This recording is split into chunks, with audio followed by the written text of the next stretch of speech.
साथियों, अस्सलाम वालेकुम मोहतरम सामाईन।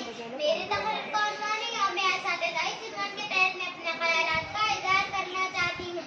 आज 5 सितंबर को पूरे मुल्क में यौम असातिज़ा मनाया जा रहा है और क्यों ना हो लफ्ज़ उस्ताद से सभी वाक़िफ़ हैं, जैसे टीचर, आपा, मैडम, प्रोफेसर, सर, मौल्लिम, गुरु, उस्ताद और आचार्य वगैरह एक उस्ताद ही हैं जो कोयले को तराश कर हीरा बना देता है। जिस तरह फूल पौधों को पानी की जरूरत होती हो, उसी तरह तालिबे इल्म को उस्ताद की जरूरत होती है।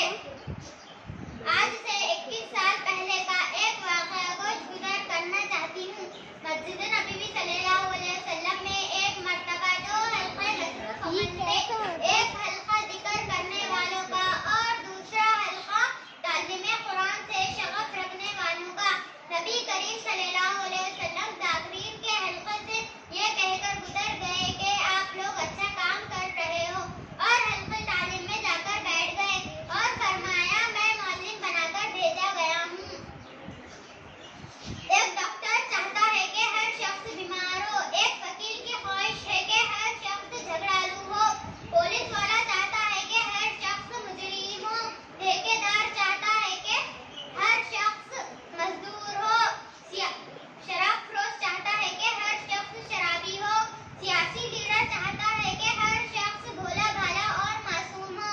लेकिन एक उस्ताद ही है जिसकी हमेशा यही ख्वाहिश होती है कि कौम का हर शख्स तालीमे याफ्ता हो और जिंदगी में कामयाब व कामरान हो, खुद तरक्की करे, अपने मुल्क की, अपने खानदान की, अपने मुल्क की और पूरी इंसानियत की भलाई हो।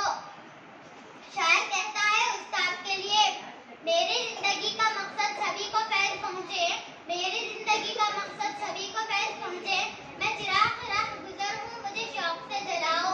मैं अपने तमाम साथियों से कहना चाहती हूँ कि जिस तरह हम अपने वालिदैन की इज्जत करते हैं, उसी तरह असातिज़ा इकराम की भी इज्जत करें तो यकीनन हम जिंदगी के हर गोशे में कामयाब होंगे। सिकंदर को अरस्तु ना मिला हुआ होता तो वो कुएं का मेंढक ही बना रह जाता और यूनान को सारी दुनिया तस्वर कर लेता। शिवाजी महाराज को दादा कोंडदेव जैसे उस्ताद की रहबरी हासिल न हुई होती तो मराठा तारीख जुन्नत तक महदूद रहती और वो महाराज न कहलाते। शहंशाह